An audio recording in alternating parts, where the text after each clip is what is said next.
Hello बच्चों, welcome to Rajput career classes. बेटा, आज हम लोग जो मेटलर्जी वाला पार्ट पढ़ा था हम लोगों ने पिछले क्लास में, इलिंगम डायग्राम। तो इलिंगम डायग्राम पिछले क्लास में मैंने आपको एक्सप्लेन किया था कैसे इलिंगम डायग्राम का एप्लीकेशन करते हैं, कैसे हम लोग अप्लाई करते हैं, ठीक। और इलिंगम डायग्राम से हम लोग क्या डिसाइड करते हैं कि किसी मेटल ऑक्साइड को जब मेटल में रिड्यूस करना है तो हम लोग कौन सा रिड्यूसिंग एजेंट सेलेक्ट करें। अच्छा, रिड्यूसिंग एजेंट में कार्बन ले सकते हैं, आप कार्बन से रिड्यूस करा सकते हैं, ठीक। और कार्बन में रिड्यूस करने के क्या क्या रिएक्शन होती है वो मैं आपको पिछले क्लास में बता चुका हूँ, ठीक। और मैंने आपको आयरन ऑक्साइड का रिडक्शन करने का तरीका बताया था कैसे रिड्यूस करते हैं, ठीक है। फिलहाल उसके बाद हम आपको बताएं ये सब जो रिडक्शन प्रोसेस होती है ये होती कहाँ है। ये एक फर्नेस होती है, आपके सामने बनी हुई है भट्टी, इसको बोलते हैं ब्लास्ट फर्नेस।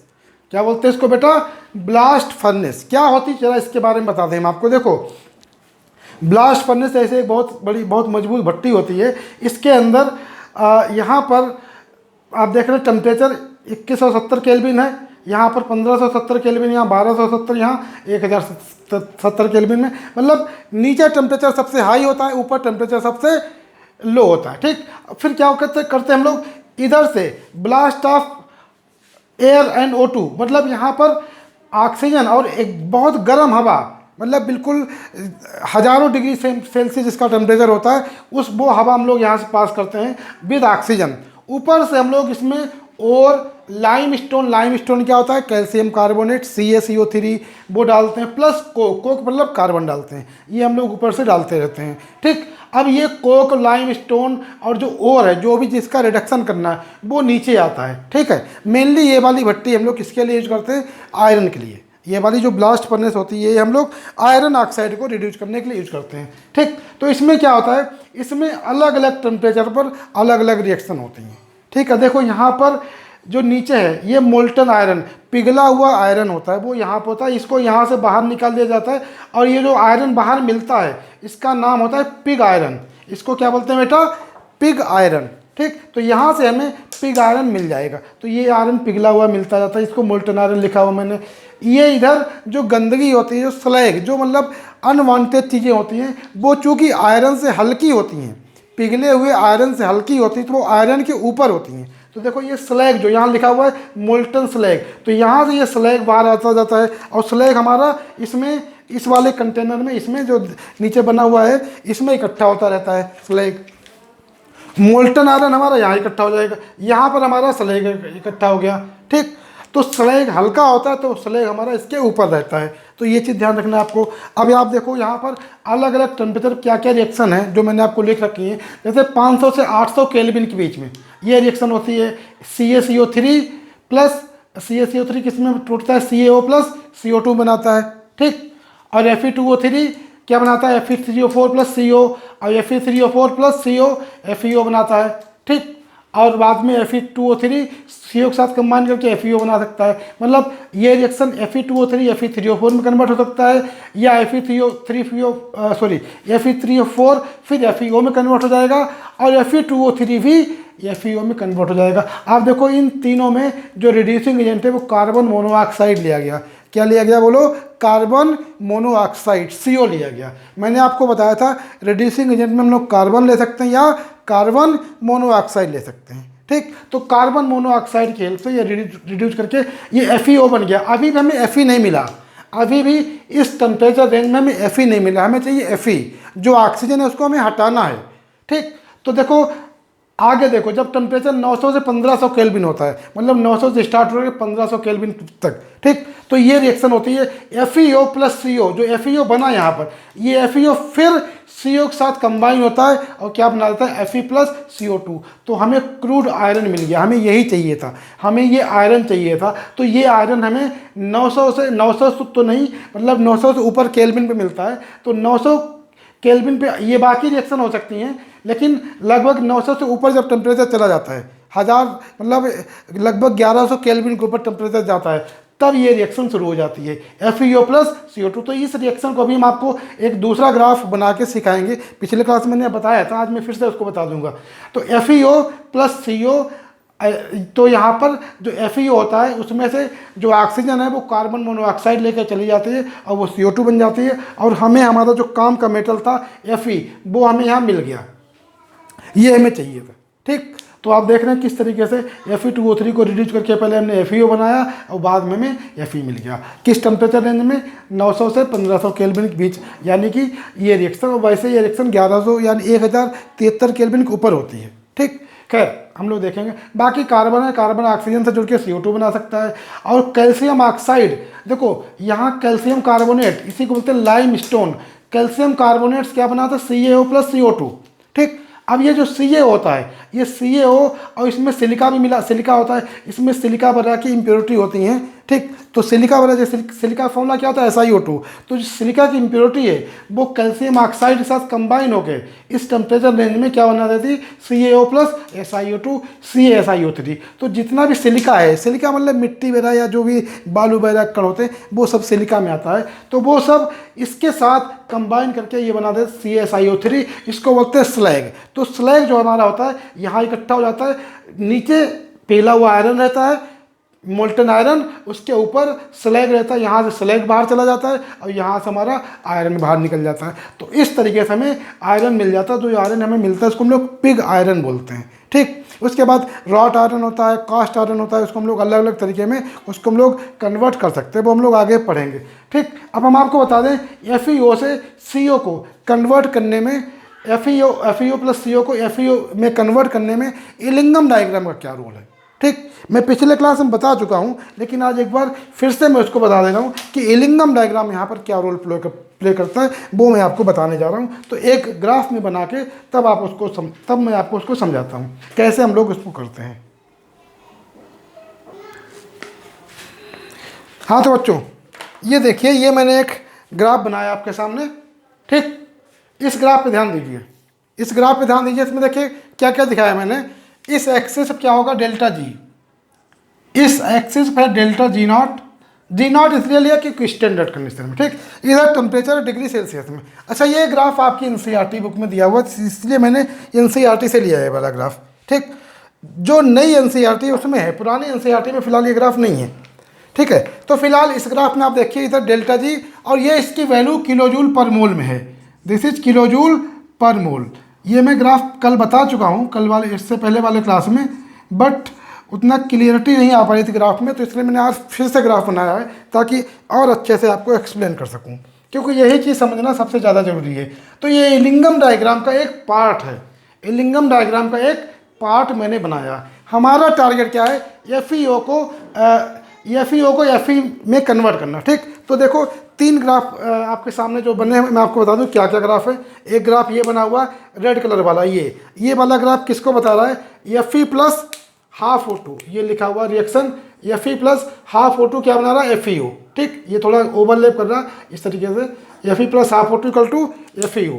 ठीक, तो ये ग्राफ इसके लिए हो गया, रेड कलर वाला ग्राफ। ये वाला ग्राफ हो गया हमारे FeO के लिए, ये वाला, ये। ठीक, और ये वाला ग्राफ जो ब्लू कलर से बना, जो यहाँ से स्टार्ट हो रहा है, ये किसके लिए हो गया? इसमें half CO plus half O2 क्या बना देता है? CO2। ठीक, अच्छा, रिएक्शन को आप ऐसे बैलेंस करें, या CO plus O2 equal to 2CO2 equal to आप CO plus O2 equal to 2CO2 लिख दें, तब भी कोई प्रॉब्लम नहीं है। आप वैसे भी बैलेंस कर सकते हैं, उसमें कोई प्रॉब्लम नहीं है। ठीक, मतलब आप इसको 2CO प्लस O2, ठीक है, इस तरीके से भी लिख सकते हैं, उसमें कोई प्रॉब्लम नहीं है। आप चाहे जैसे बैलेंस कर लें। मैंने कल आपको बताया था कि रिएक्शन को कैसे बैलेंस कर सकते हैं, अलग अलग तरीके से आप बैलेंस कर सकते हैं, तो उसमें कोई प्रॉब्लम नहीं। रिएक्शन जैसे भी चाहे बैलेंस करें, कोई प्रॉब्लम नहीं है।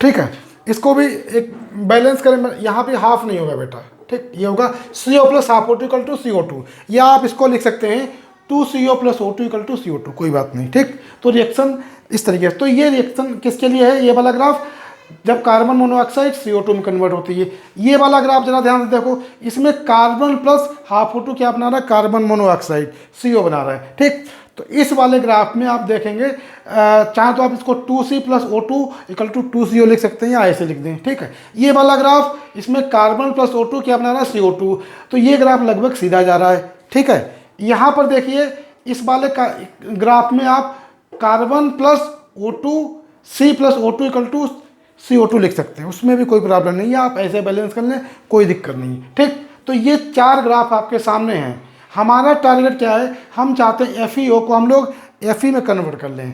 FeO अभी आपको पिछले क्लास अभी बताया था, जो ब्लास्ट फर्नेस होती है उसमें FeO बनता है। अब FeO को वापस हमें Fe में कैसे कन्वर्ट करना है, किस टेम्परेचर पर कन्वर्ट करना है, एक्चुअली किस टेम्परेचर पर कन्वर्ट करना वो हमें देखना है। देखो एक तो तरीका ये है कि आप देखो इधर यहाँ पर जब Fe से FeO बन रहा है तो डेल्टा G की वैल्यू निगेटिव है।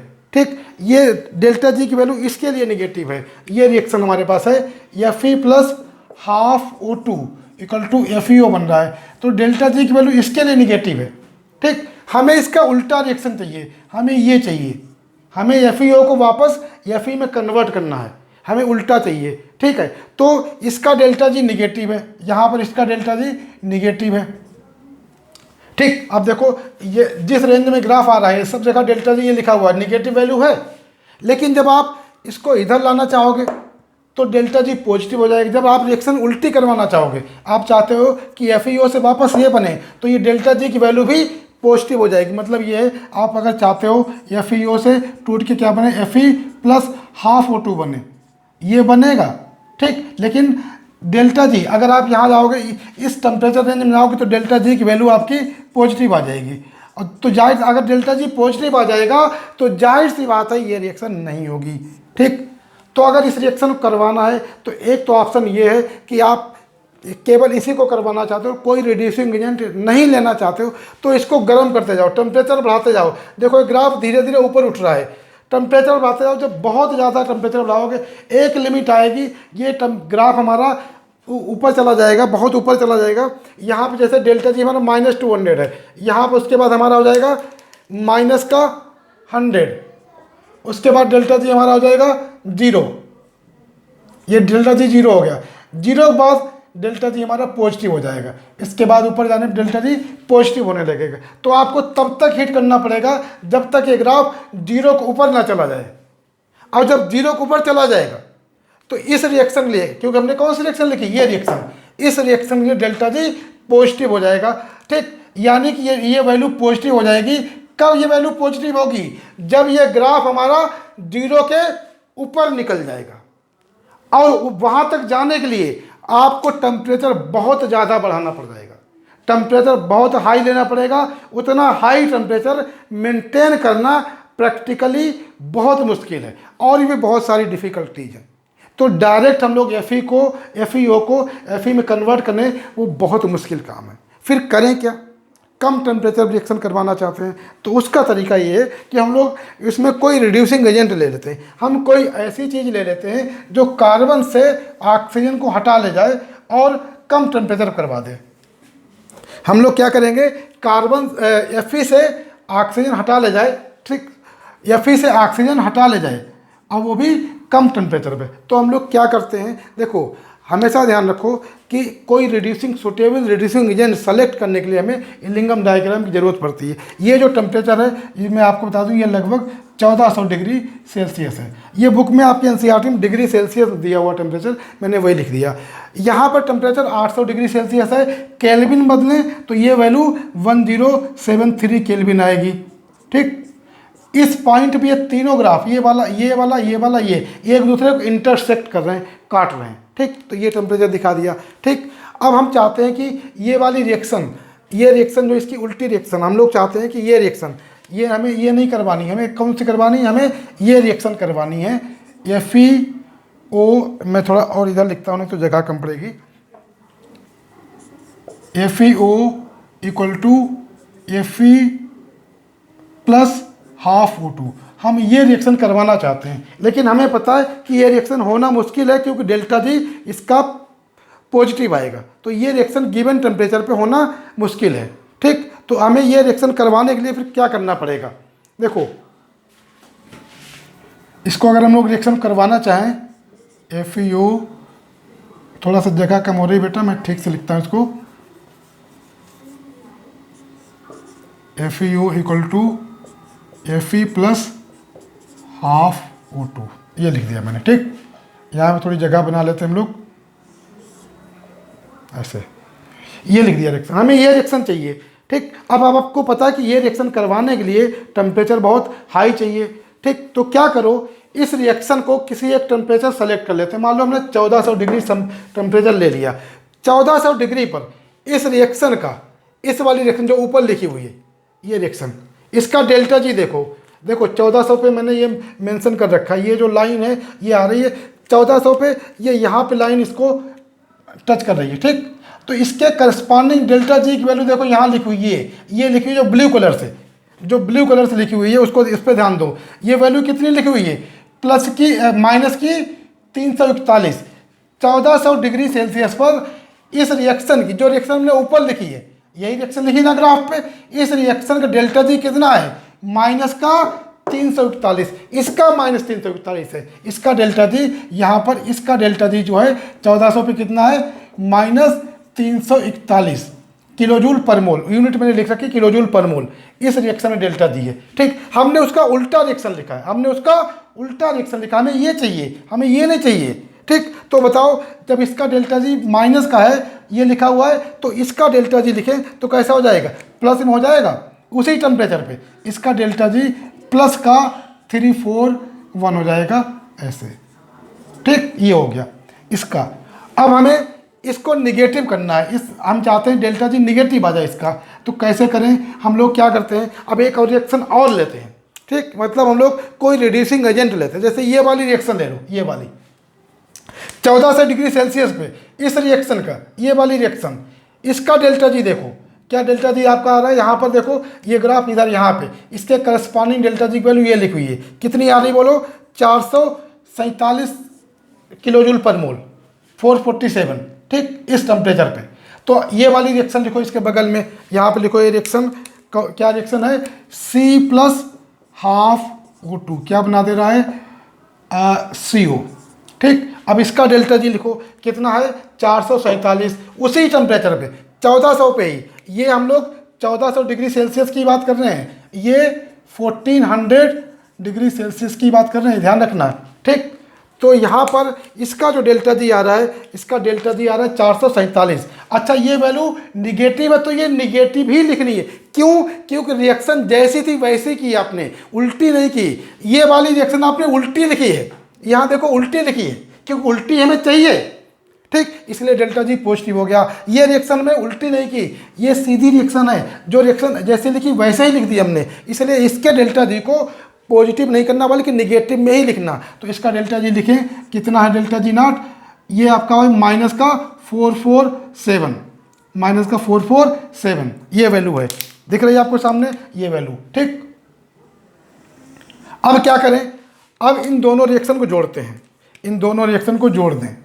अब जोड़ोगे तो देखो O2 ये कट गया, क्या बचा हमारे पास, FeO प्लस C, ये बचा FeO प्लस C, इधर क्या बचा, Fe प्लस CO। ठीक, अच्छा, जब रिएक्शन जुड़ती है उनका डेल्टा जी भी जुड़ जाते हैं। इस रिएक्शन को ओवरऑल डेल्टा जी निकालो, कितना आएगा, ओवरऑल डेल्टा जी ये कितना, माइनस का 447, ये प्लस का 341, तो इसका डेल्टा जी अगर लिखें हम लोग ओवरऑल तो ऐसे आएगा, इसका डेल्टा जी माइनस का 447 और प्लस का 341, ये वैल्यू जुड़ जाती है, डेल्टा जी भी जुड़ जाता है, क्योंकि एक निगेटिव एक पॉजिटिव जुड़ जाएंगे। ये ओवरऑल वैल्यू आप निकालोगे, 7 में से गया 6 और 4 में से 4 गया 0 और 106, माइनस में आ गई, इतने किलोजूल पर मोल आ गई वैल्यू। तो आप ध्यान दो, हम ये चाहते थे कि डेल्टा जी हमारा निगेटिव हो जाए। ठीक, अब इस रिएक्शन को, इसमें हमारा FeO, हम ये रिएक्शन चाह रहे थे FeO से Fe बन जाते, देखो FeO से Fe बन गया। ठीक, और डेल्टा जी की वैल्यू भी निगेटिव आ गई, यानी ये रिएक्शन अब इस टेम्परेचर पे हो जाएगी। अकेले ये रिएक्शन नहीं हो पाती थी 1400 डिग्री पर, क्योंकि डेल्टा जी की वैल्यू पॉजिटिव है, नहीं होगी। लेकिन अगर इस रिएक्शन को कार्बन के साथ करवाया जाए और कार्बन CO में कन्वर्ट हो तो ये रिएक्शन हो जाएगी 1400 डिग्री सेल्सियस पर, क्योंकि डेल्टा जी की वैल्यू निगेटिव आ गई है। मतलब ये हुआ कि जो आपके पास, जैसे आपके पास एक बर्तन है उसमें FeO है, उसमें क्या मिला दो, कार्बन मिला दो। भट्टी के अंदर हम लोग वही करते हैं, ऊपर से कार्बन डालते थे, ठीक, जो ब्लास्ट फर्नेस थी। तो क्या करते हैं हम लोग, FeO में कार्बन मिला दिया, उसको हीट कर दो 1400 डिग्री सेल्सियस। 1400 क्या, ये तो मैंने एक एग्जाम्पल लिया, आप 1073 या 800 डिग्री सेल्सियस से ऊपर का कोई भी टेम्परेचर ले लो, क्योंकि यहाँ पे ग्राफ काट रहे हैं, तो इसके ऊपर का कोई भी टेम्परेचर ले लो तो ये रिएक्शन हो जाएगी। तो 1400 तो एक एग्जाम्पल लिया हमने, क्योंकि आपकी NCERT में भी यही एग्जाम्पल दिया हुआ है, तो मैंने वही एग्जाम्पल ले लिया। हम और भी कोई एग्जाम्पल ले सकते थे, बट ज़्यादातर बच्चे NCERT पर पढ़ते हैं, इसलिए मैंने NCERT के एग्जाम्पल ले लिया, ठीक। तो आप देख रहे हो कि 1400 पे ये रिएक्शन हमारी हो जा रही, यानी जो केवल FeO, अगर हम लोग केवल ये रिएक्शन करवाते तो हमें बहुत हाई टेम्परेचर ले जाना पड़ता, तब जाके रिएक्शन होती। लेकिन उसी रिएक्शन को हमने कार्बन के साथ करवाया तो वो रिएक्शन हमारी 1073 यानी 800 डिग्री सेल्सियस के ऊपर कोई भी टेम्परेचर ले ले उस पर हो जाएगी। मतलब एक ऐसा टेम्परेचर लेते 1300-1400 डिग्री सेल्सियस ले लेते जिसपे आराम से रिएक्शन हो जाएगी, ठीक। और वैसे इसके ऊपर आप कोई भी टेम्परेचर ले लो। क्वेश्चन आ सकता है आप यहाँ पर कि बताओ अगर FeO को हमें कार्बन के साथ रिड्यूस करना है, ये रिएक्शन अगर दी हो तो टेम्परेचर क्या ले सकते हैं हम लोग, तो आप आंसर लिख सकते हो एबव 800 डिग्री सेल्सियस या 1073 केल्विन, ठीक। क्योंकि उस समय इस रिएक्शन की डेल्टा जी निगेटिव हो जाएगी। मतलब ये हुआ कि अगर एक रिएक्शन अपने आप नहीं हो रही, उसको किसी दूसरी रिएक्शन के साथ जोड़ दो, मतलब उसको एक जोड़ दो तो उसका ओवरऑल डेल्टा जी अगर निगेटिव आ जा रहा है तो वो रिएक्शन हो जाएगी। बात सिंपल सी ये है कि FeO में कार्बन मिला दिया तो आपने कार्बन जो था इस ऑक्सीजन को लेके भाग गया और आपको Fe मिल गया और CO मिल गया। आप ऐसे समझ लो कि एग्जांपल, भाई आप कहीं जा रहे हो, पैदल जा रहे हो, मान लो आप पैदल जा रहे हो, बीमार हो, कमज़ोर हो, या बहुत लंबा सफ़र करना है आपको। जाहिर सी बात है पैदल चलना बहुत ज़्यादा दूर तक पॉसिबल नहीं है, 2-4 किलोमीटर आप चल गए, ठीक, लेकिन आप नहीं जा पा रहे क्योंकि आपके अंदर एनर्जी नहीं है, ठीक। अब कोई पर्सन आ गया, दूसरा पर्सन वो बाइक लेके आ जाए, आपका दोस्त है, आपकी बाइक लेके आ जाए, कार लेके आ जाए, और वो आपको बैठा के और आपके डेस्टिनेशन तक पहुंचा दे। तो उस पर्सन ने क्या किया, आपकी एनर्जी जो कम, आपके पास एनर्जी नहीं थी उतनी, तो उस एनर्जी को, उस आप कम एनर्जी पे भी उसने अपनी एनर्जी यानी जो कार या बाइक उसकी एनर्जी की हेल्प से आपको डेस्टिनेशन तक पहुंचा दिया, ठीक। यानी वो पर्सन आपके लिए हेल्पफुल हो गया। तो यहाँ पर वही चीज़ है, ये जो कार्बन है वो FeO को रिड्यूस करने में हेल्प कर रहा है, Fe में कन्वर्ट करने में हेल्प कर रहा है। तो ये हमारा रिड्यूसिंग एजेंट हो गया। और ये रिड्यूसिंग एजेंट के लिए टेम्परेचर क्या लेना चाहिए वो हमें किससे पता चला, इस डायग्राम से। क्या नाम है इसका, इलिंगम डायग्राम। तो आपको इलिंगम डायग्राम का महत्व, इलिंगम डायग्राम का सिग्निफिकेंस थोड़ा 100% नहीं भले ही, लेकिन मुझे लगता है 50-70% तो क्लियर हो गया होगा। 1-2 बार पढ़ोगे 100% समझ में आ जाएगा आपको, ठीक। तो एक एग्जांपल तो ये हो गया।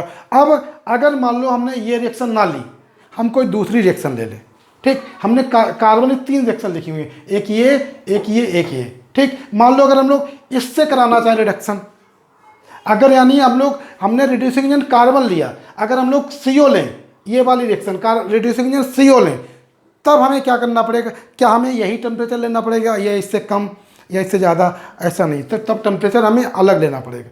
आप ये याद रखो, जो ग्राफ जिसका रिडक्शन करवाना है वो वाला ग्राफ ऊपर होना चाहिए और जो रिड्यूसिंग एजेंट है उसका ग्राफ नीचे होना चाहिए। कार्बन रिड्यूसिंग एजेंट है तो कार्बन का ग्राफ नीचे है, और FeO का रिडक्शन करवाना है तो FeO का ग्राफ ऊपर है।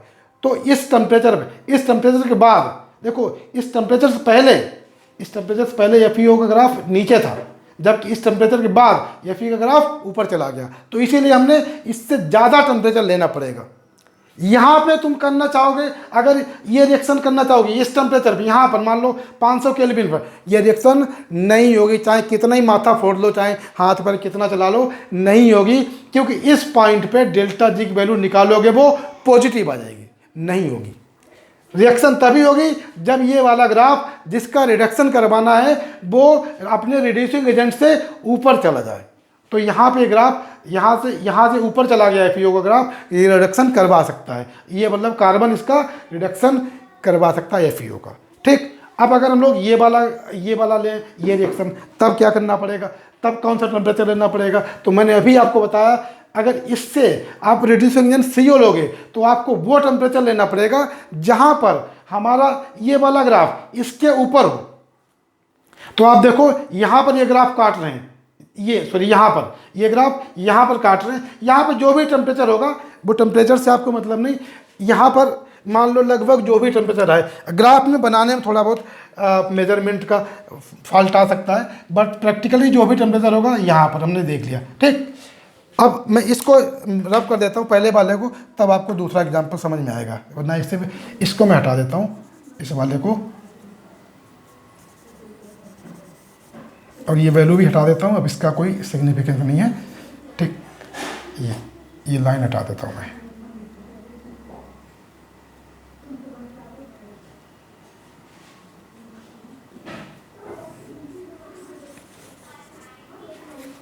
ये अब देखो,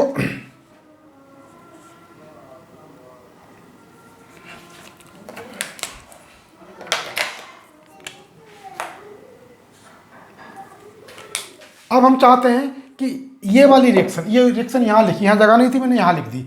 इस रिएक्शन को हम लोग रिड्यूसिंग एजेंट की तरह यूज करें, मतलब कार्बन मोनोऑक्साइड को रिड्यूसिंग एजेंट की तरह यूज करें। तो मैंने क्या बोला, रिड्यूसिंग एजेंट का ग्राफ नीचे होना चाहिए। जरा ध्यान दो, अब आपको कौन कौन से ग्राफ पर ध्यान देना है? अब आपको ध्यान देना है ये वाला ग्राफ, ये FeO वाला, ये वाला और ये ब्लू कलर वाला, इन पे ध्यान देना है।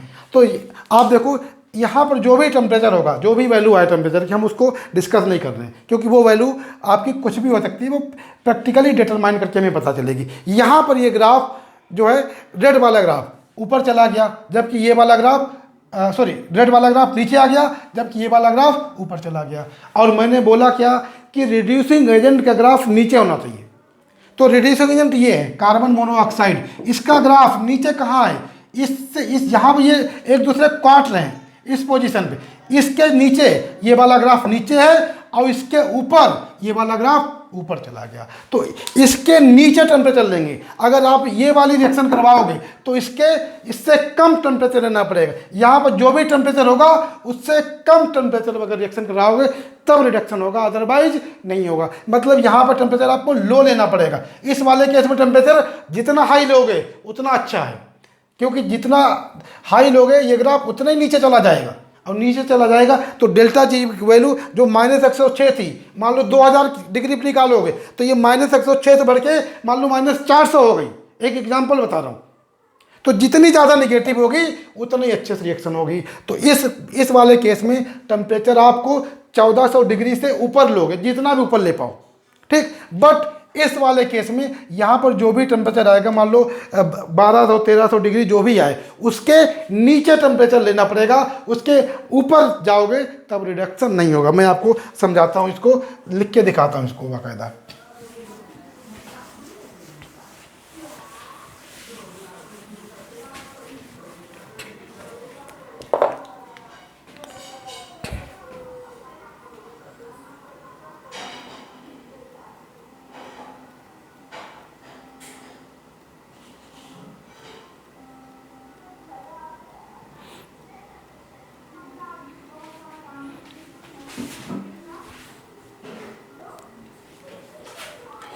चलो हम लोग ये मान लेते हैं कि सपोज ये टेम्परेचर, ये वाला टेम्परेचर जहाँ पे ग्राफ ऊपर जा रहा है, हम लोग ये मान लेते हैं जहाँ पे ग्राफ ऊपर ये वाला ग्राफ ऊपर हो जा रहा है। सपोज ये टेम्परेचर हम लोग 1200 डिग्री मान लेते हैं।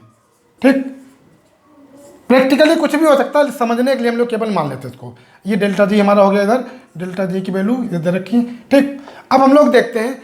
तो मैंने आपको बताया कि हमें ये रिएक्शन चाहिए, फिर से हमें वापस रिएक्शन वही चाहिए। हम लोग चाहते हैं ये वाली रिएक्शन हो, FeO से क्या बने, Fe + ½ O2 ये बने। ठीक, अब इस टेम्परेचर पे मैंने आपसे बोला कि ये रिएक्शन तभी होगी जब रिड्यूसिंग एजेंट वाला ग्राफ उसके नीचे होगा। तो 1200 डिग्री के नीचे अगर जाएंगे टेम्परेचर नीचे आएंगे तो ये वाला ग्राफ हमारा नीचे है। तो इसके नीचे कोई टेम्परेचर ले लो, मान लो सपोज हम लोग यही टेम्परेचर ले लेते हैं 1073 केल्विन जो हमने यहाँ दे रखा है, ये वाला टेम्परेचर ले लेते हैं। ठीक, इसी पे बात करते हैं हम लोग। ये टेम्परेचर हमारा कितना है 800 डिग्री सेल्सियस। अब हम लोग चाहते हैं ये 800 डिग्री सेल्सियस रिएक्शन हो जाए। ठीक, तो हम लोग देखते हैं इसका डेल्टा जी कितना आ रहा है। देखो अगर हम लोग डेल्टा जी की बात करें, यहाँ पर हमारा डेल्टा जी जो आ रहा है इसका डेल्टा जी, इस वाले ग्राफ का डेल्टा जी यहाँ पे कहीं आएगा, और ये वैल्यू लगभग, मैं इसको बना के देता हूँ फिर बताता हूँ आपको, ये आ रहा है। ठीक, तो इसकी डेल्टा जी जो वैल्यू आ रही है हमारी यहाँ पर आ रही है, ये ऐसे, ये 500-400 के बीच में। मान लिया हमने सपोज थोड़ी देर के लिए हम लोग इसको 450 मान लेते हैं, ये वैल्यू हम लोग मान लेते हैं 450, ये वैल्यू हम लोग मान लेते हैं कितनी 450,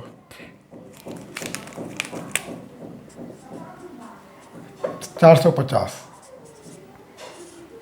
किसके लिए, इस वाले ग्राफ के लिए। ठीक, तो हम लोग, और ये वाला जो ग्राफ जो FeO का है इसी टेम्परेचर पे। ठीक, इसकी वैल्यू देखें हम लोग यहाँ पर, इसकी वैल्यू अगर देखें तो इसके लिए जो हमारा ग्राफ आएगा, वैल्यू आएगी वो ऐसे आएगी, इस तरीके से। देखो यहाँ कहीं आएगा जाके, ये ऐसे यहाँ कहीं आएगा ऐसे। ठीक, ये वैल्यू लगभग 400 है, 400 तो यहाँ पर है, 400 से थोड़ा कम है। ठीक, तो इसको हम लोग लगभग मान लेते हैं 390 मान लेते हैं, इस वैल्यू को हम लोग लगभग 390 माइनस का 390, वहाँ जगह कम थी इधर लिख दिया। ठीक, तो इस टेम्परेचर पे जो हमने लिया 800 डिग्री सेल्सियस, 800 डिग्री सेल्सियस। ठीक है, तो इसका जो डेल्टा जी आ रहा है इस रिएक्शन का, इस रिएक्शन डेल्टा जी जो आ रहा है कितना आ रहा है माइनस का 390। 390 किसका है, इस रिएक्शन का है, Fe plus half O2 equal to FeO। इसका डेल्टा जी 390 है, प्लस का 390 डेल्टा जी। ठीक, हमने रिएक्शन उल्टी लिखी क्योंकि हमें उल्टी चाहिए। अब इसका डेल्टा जी अगर लिखें तो ये डेल्टा जी प्लस का है इसका, तो इसका माइनस हो जाएगा। तो यहाँ पर डेल्टा जी क्या हो जाएगा माइनस का, मैं नीचे लिख देता हूँ, देखा यहाँ पर कम हो रही है, डेल्टा जी हमारा माइनस का 390 के, सॉरी इसके लिए हमारा, सॉरी इसके लिए माइनस था, इसके लिए प्लस हो जाएगा, उल्टा कर दिया बोल दिया मैंने। ठीक, ये हो जाएगा प्लस का। ठीक है, हमने ये रिएक्शन लिखी ना सीधी सीधी, तो इसके लिए हमारे पास ये डेल्टा जी माइनस है, ये माइनस है, तो ये हमारा प्लस हो गया डेल्टा जी। ठीक, अब हम लोग इसके साथ कराना चाहते हैं, ये वाली रिएक्शन लिखो, क्या लिखी reaction, CO plus half O2 क्या बना रहा है हमारा CO2। ठीक, इसका डेल्टा जी देखो इसी टेम्परेचर पे 800 डिग्री पर कितना आ रहा है हमारा, ये लिखा हुआ है माइनस का 450।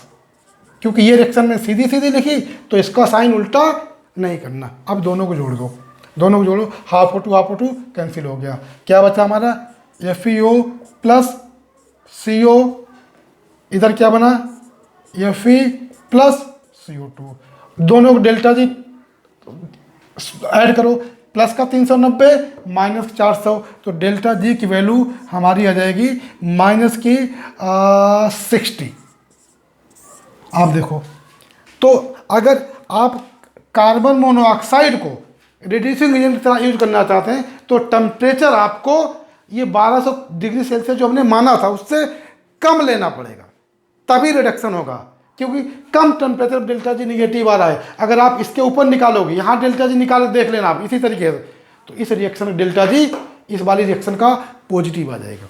ऐसे पिछली वाली रिएक्शन में जब कार्बन लिया तो रिड्यूसिंग एजेंट, ये वाली रिएक्शन इसमें टेम्परेचर इससे ऊपर रखना पड़ेगा 800 डिग्री सेल्सियस से, जबकि इसमें इस वाली रिएक्शन के लिए आपको टेम्परेचर 1200 डिग्री सेल्सियस से नीचे रखना पड़ेगा।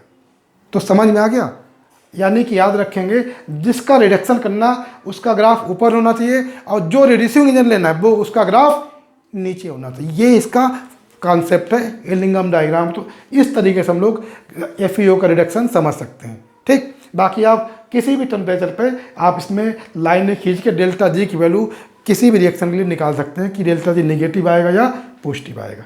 ठीक है,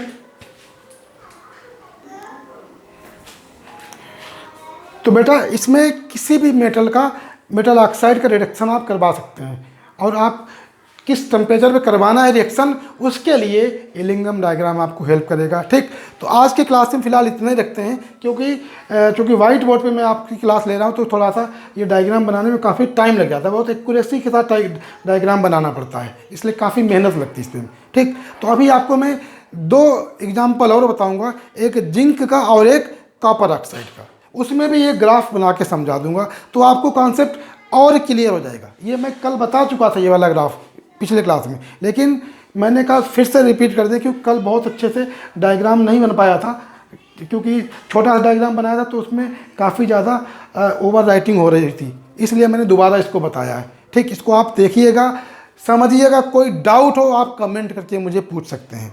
मेरा नंबर, व्हाट्सएप नंबर आप लिख सकते हैं 9795516859, इस पर आप मुझे मैसेज कर सकते हैं अपने डाउट, जो भी डाउट हो मैं कोशिश करूंगा कम से कम समय में आपका आंसर बता दूं। ठीक, तो अगले क्लास में हम लोग कॉपर ऑक्साइड का रिडक्शन पढ़ेंगे।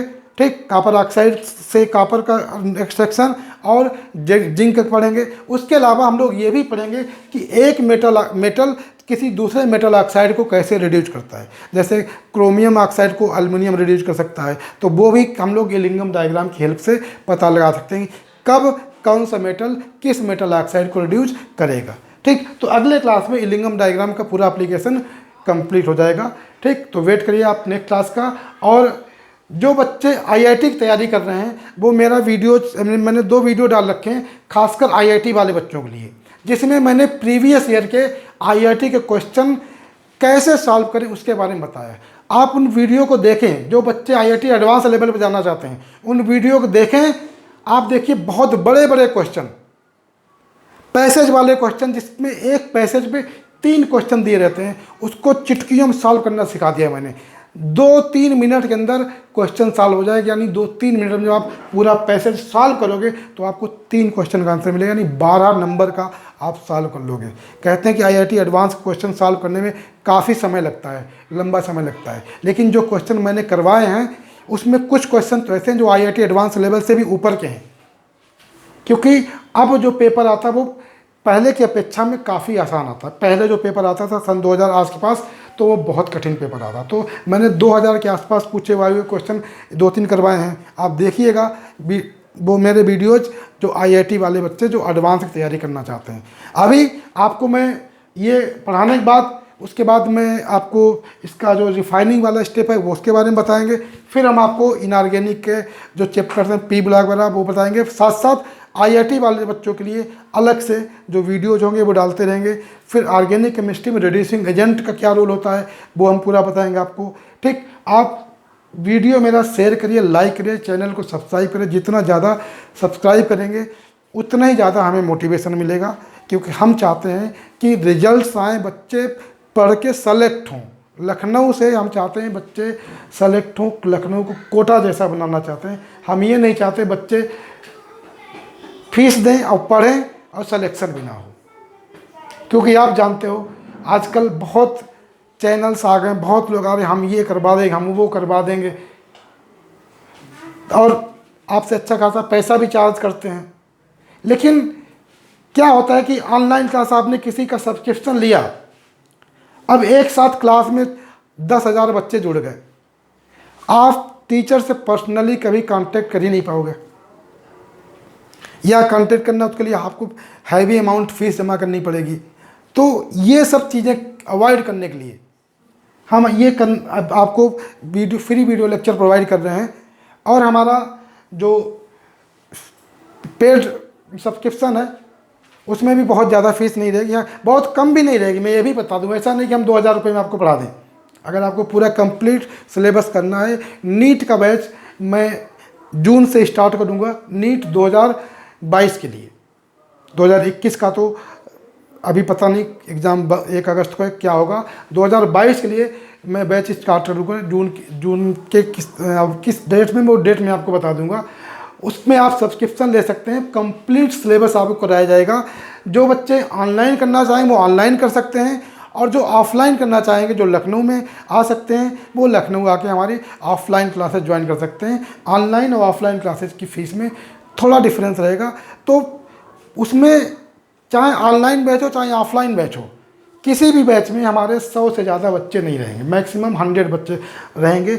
और हर बच्चे से वीकली, हफ्ते में एक बार कम से कम 15 से 20 मिनट उसको पर्सनल टाइम जरूर मिलेगा, और पॉसिबल हो सका तो और ज़्यादा। ऐसा नहीं होगा कि हमारे ऑनलाइन क्लास में हज़ारों की संख्या में बच्चे जुड़ जाएं, हम पर्सनल बच्चे पर ध्यान ना दे पाएँ, क्योंकि हमें रिजल्ट चाहिए। हमें सिर्फ पढ़ाना नहीं है, हमें रिजल्ट भी चाहिए, बच्चे सेलेक्ट हों। भले ही बच्चा हमारे पास आईआईटी एडवांस के लिए पढ़ने आ रहा है, आईआईटी एडवांस ना कर पाए, चलो एनआईआईटी में सेलेक्ट हो जाए, कम से कम वो इतना तो अपने लायक अपने आप को बना सके कि वो अपने पैरों पर खड़ा हो पाए। या कोई बच्चा मेडिकल तैयारी करने आ रहा, नहीं एमबीबीएस में मिल पाया, बीएमएस मिल जाए, या कुछ और जगह वो सेलेक्ट हो जाए। ठीक, तो इस पर एक मोटिवेशनल वीडियो मैं बना के डालूंगा कि आप मेडिकल में एमबीबीएस या आईआईटी में, आईआईटी के अलावा और क्या क्या ऑप्शन है आपके पास है कैरियर बनाने के लिए। क्योंकि 15 लाख बच्चे नीट में बैठते हैं, एमबीबीएस सीटें केवल 22-24 हज़ार होती हैं। क्या हर बच्चा एमबीबीएस बन सकता? पॉसिबल ही नहीं है। लेकिन हर बच्चे को अपना कैरियर बनाने का सपना होता है। ज़रूरी नहीं आप एमबीबीएस बन जाएं, ज़रूरी नहीं आप आईआईटीएन बन जाएं, आपके पास बहुत सारे ऑप्शन रहते हैं फ्यूचर आपका अपना कैरियर बनाने के लिए। ठीक, और एक चीज़ ध्यान रखो, मेहनत कभी भी बर्बाद नहीं जाती। अगर आपने ये पढ़ा है ढंग से, ये भले ही आप सेलेक्ट ना हो पाए, लेकिन कहीं ना कहीं ये नॉलेज आपकी काम जरूर आएगी, बर्बाद नहीं जाएगी। ये मेरा खुद का अपना एक्सपीरियंस है। इसके बारे में हम आपको किसी एक वीडियो लेक्चर में बताएंगे पूरा डिटेल में। तो मिलते हैं बेटा नेक्स्ट क्लास में, और इसको आप रिवाइज करिए अच्छे से।